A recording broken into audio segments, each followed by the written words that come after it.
आंदोलन केले. पंतप्रधान नरेंद्र मोदींना कुंकू बांगड्या हे सगळं पाठवलं जाते. ऑपरेशन सिंदूरच्या वेळेस पाकिस्ताननं आपल्यासोबत जे वागलं ते विसरून तुम्ही सामने कसे काय घेऊ शकतात असं म्हणत मुंबईत काही ठिकाणी तोडफोड देखील केली आहे. त्यांच्या अकलेची मला कीव करावीशी वाटते. पहिला मुद्दा म्हणजे सिंदूर ऑपरेशन आणि आंतरराष्ट्रीय क्रिकेट मधला सामना हे एकत्र आणण्याची काही गरज नाही. शेवटी राजकारणासाठी राजकारण करण्यापेक्षा हे जे काय करतायत हा एक देशद्रोह आहे. कारण सिंदूरच्या संदर्भामध्ये शंका उपस्थित करणं म्हणजे भारताच्या सीमेवर असणाऱ्या सैनिकांबद्दल शंका उपस्थित करणं आहे. ज्या सैनिकांच्या जीवावर ते देखील सुरक्षित झोपतायत, ज्या सैनिकांच्या जीवावर ते सुरक्षित देशात परदेशामध्ये फिरतायत, अशा सैनिकांवर सिंदूरच्या नावानं क्रिकेट सामन्याशी जोडून सिंदूर ह्या ऑपरेशनची चेष्टा करणं, टीका टिप्पणी करणं हा एक प्रकारचा देशद्रोह आहे आणि ही लोक देशद्रोहच करतायत हे याच्यातनं सिद्ध झालेलं आहे. दुसरी महत्वाची गोष्ट आहे की जो दुबईमध्ये सामना होतोय तो इंटरनॅशनल क्रिकेटचा सामना आहे. याच्यापूर्वी देखील वानखेडे स्टेडियम उखडल्यानंतर देखील अशा पद्धतीचे अनेक सामने त्या आंतरराष्ट्रीय दर्जावर भारत पाकिस्तानचे झालेले आहेत. हाच सामना जर IPLचा असता तर हे सगळं मान्य आहे. पाकिस्तान बद्दलची केंद्र सरकारची भूमिका जी सिंदूरच्या वेळी होती तीच भूमिका आहे. दहशतवाद मोडला गेला पाहिजे, दहशतवाद परत पसरवण्याचा प्रयत्न केला तर सिंदूर ऑपरेशन हे स्थगित आहे, संपलेलं नाही अशी भूमिका ऑलरेडी केंद्र शासनाने घेतलेली असताना सिंदूरच्या नावानं सैनिकांचा अपमान करणं हा बालिशपणा आहे, हा देशद्रोह आहे आणि हे महाराष्ट्रातल्या जनतेला कळलेलं आहे. याचे परिणाम त्यांना स्थानिक स्वराज्य संस्थेमध्ये भोगायला लागतात. संजय राऊत म्हणतात की जिथं या मॅचेस दाखवल्या जातील, ज्या हॉटेलमध्ये जिथं स्क्रीन लावली जाईल त्याचं नाव सांगा किंवा मग त्याला देशभक्त म्हणून प्रसाद द्या असं त्यांचं. मला असं वाटतं की आपण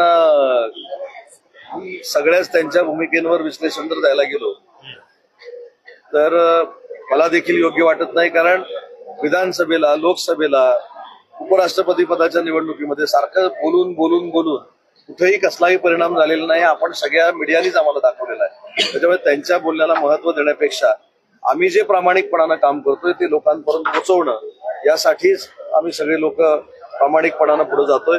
आज ज्या कार्यक्रमाला मी आलो होतो या नाम फाउंडेशनच्या कार्यक्रमाचं देखील महत्व एवढं आहे की सगळ्या लोकांना पाण्याची उपलब्धता महाराष्ट्रामध्ये झाली पाहिजे, नद्यांचा गाळ काढला गेला पाहिजे आणि जनतेचं जीवन सुखकर झालं पाहिजे. म्हणून नाना पाटेकर साहेबांच्या नेतृत्वाखाली नाम फाउंडेशन जे चालतं त्याच्याशी आमचं MOU झालेलं आहे. हे विधायक काम आम्ही करतोय. त्याच्यामुळे जे रिकाम टेकडे आहेत त्यांना विधायक कामं जोडलेली नाहीत ते अशा पद्धतीच्या पत्रकार परिषदा घेतात आणि महायुतीच्या सरकारवर टीका करतात. सर, उद्धव ठाकरेंची कालची पत्रकार परिषद झाली, त्यांनी एक मुद्दा मांडला की बाळासाहेबांच्या देशभक्तीवर भाजप शंका घेते आणि तुम्ही तरीही त्यांच्यासोबत बसतायत. भाजपनं अवकातीत राहावं असा इशारा उद्धव ठाकरेंनी दिला आणि तुम्हाला एक इशारा आहे की भाजप जर बाळासाहेबांच्या देशभक्तीवर तर तुम्ही शांत का? भाजपानं जर अवकातीत राहिलं पाहिजे असं त्यांचं म्हणणं असेल तर वारंवार त्यांनी मुख्यमंत्र्यांना भेटू नये ही आमची सूचना आहे. भेटायचं, अर्धा तास गप्पा मारायच्या, मग पुढे काहीतरी निर्माण झालं अशा पद्धतीनं दाखवायचं. त्याच्यामुळे जर भाजपा अशा पद्धतीचा वाईट आहे तर तुम्ही कशाला मुख्यमंत्र्यांना भेटता? तुम्ही कशाला हल्ली मुख्यमंत्री चांगले आहे म्हणून सांगता? त्याच्यामुळे ही दुटप्पी भूमिका आहे आणि UBTच्या सगळ्याच भूमिका या महाराष्ट्राच्या जनतेला पटत नाहीत.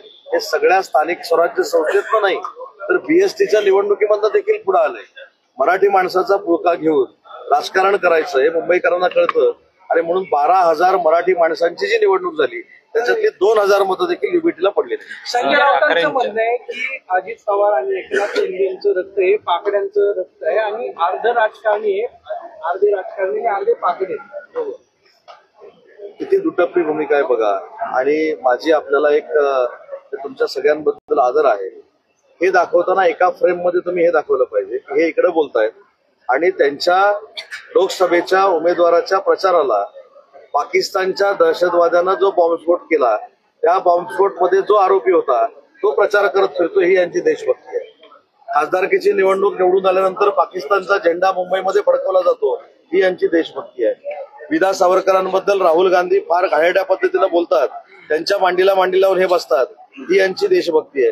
त्याच्यामुळे त्यांनी आम्हाला देशभक्ती शिकवू नये, पहिली काँग्रेसची साथ सोडून दाखवावी. संजय राऊत यांनी ते संविधानिक बोलतात कधी? ते संविधानिक पण बोलत नाहीत आणि संबंध असलेलं पण बोलत नाही. त्याच्यामुळे मी अनेक वेळा सांगितलंय की आम्ही कामामध्ये असल्यामुळं त्यांच्या अगोदर प्रेस कॉन्फरन्स फक्त घेऊ शकत नाही, त्यांच्या अगोदर प्रेस कॉन्फरन्स घेऊन तुम्ही जो शब्द प्रयोग केला की असंविधानिक आम्ही जर बोललो आणि असंबंध बोललो तर आमची पण ब्रेकिंग होईल. त्याच्यामुळं त्यांना भरपूर वेळ आहे, आम्हाला तो वेळ नाही. आम्ही सगळा वेळ महाराष्ट्राच्या विकासासाठी खर्च करतोय. एकनाथ शिंदे साहेब काय करू शकतात हे 3 वर्षापूर्वी एकनाथ शिंदे साहेबांनी दाखवून दिलेलं आहे आणि त्या धसक्यात अजून एका बाहेर आलेलं नाही. नाशिकची बैठक आज बैठक आयोजित केलेली आहे, कशा संदर्भात बैठक आहे आणि पालिकेच्या आमची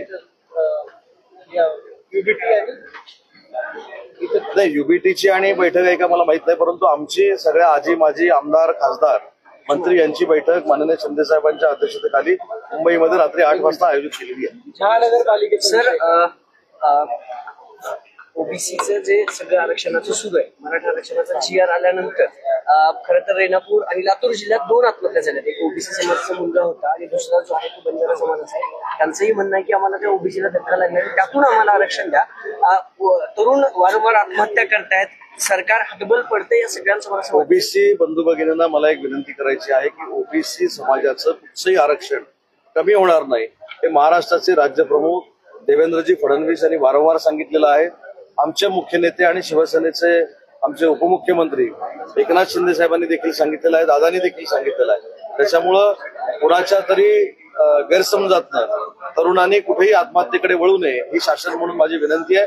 ओबीसी समाजाचं काही कमी होणार नाही ही महायुती सरकारची ग्वाही आहे. सर, दुसरं म्हणजे काल मुंबईतले 15 माजी नगरसेवक जे तुमच्याकडे आलेले आहेत ते पुन्हा ठाकरेंकडे जाणार अशा चर्चा आहे. उद्धव ठाकरेंकडून त्यांना फोन सुद्धा जात आहेत, तर नेमकी सत्य परिस्थिती काय काय की त्यांचे आमदार आमच्याकडे येणार ही चर्चा आहे. बरोबर आहे, आमचे काहीतरी 15 लोक तिकडे जाणार ही चर्चा आहे. कुठेही कोण गेलेलं नाही, पण तिकडचे इकडे येऊ शकतात, आमच्याकडचं कोणी जाणार. हिंदीमध्ये